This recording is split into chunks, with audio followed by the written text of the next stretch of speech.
तो क्वेश्चन है 3 ओम प्रतिरोध वाले धातु के एक तार को खींचकर इसकी लंबाई दोगुनी कर दी जाती है तथा फिर इसे वृत्ताकार रूप में मोड़ दिया जाता है।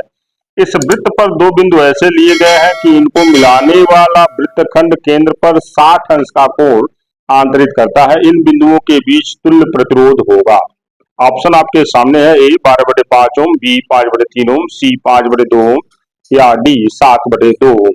तो दोस्तों इसे कैसे सॉल्व करते हैं, तो आइए सॉल्व करते हैं। सबसे पहले सॉल्यूशन में क्या होगा कि कह रहा है कि खींचकर इसका प्रतिरोध दोगुना कर दिया जाता है।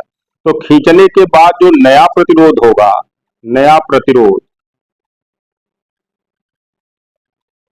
वो क्या हो जाएगा, एन स्क्वायर आर, राइट।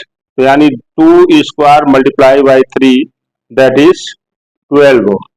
यानी जो तार का नया प्रतिरोध हो गया वो 12 ओम हो गया, राइट।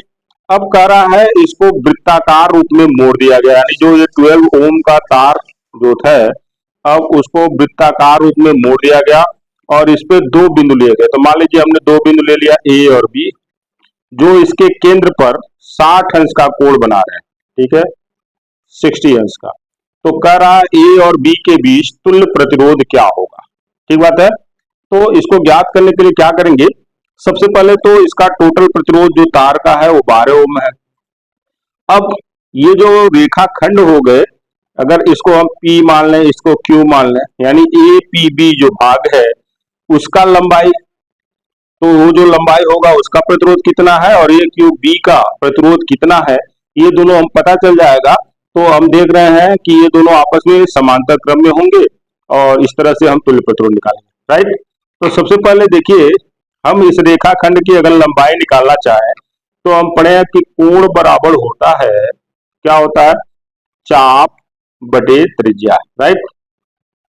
तो यहां से जो चाप है, अगर आप ए क्यूबी की बात करते हैं तो ए क्यूबी बराबर होगा कोण गुणे त्रिज्या। तो अगर त्रिज्या इसका मान लीजिए कुछ भी यक्स मान लो तो 60 इंटू यक्स हो जाएगा। इसी तरह से ए पी बी जो होगा वो, अब ये जो कोण बचा वो कितना होगा, 300 डिग्री, हाँ, क्योंकि वृत्त के केंद्र पर कितना कोण बचा, 360 अंश। तो ये होगा 300 into x, right.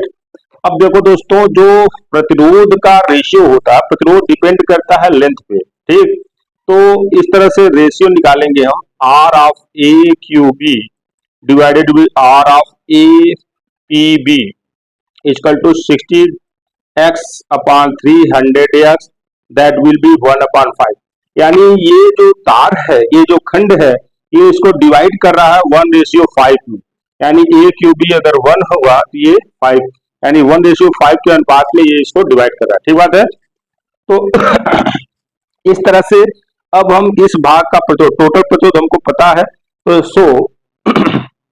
So R of A Q B equal to होगा, अब R of A Q B तो 1:5 है, तो केवल आर ए क्यू बी का मान कितना होगा, 1 अपान, ये रेशियो को ऐड कर दिए 5 + 1 यानी 6 multiply by total resistance 12 that is 2 ohm, right.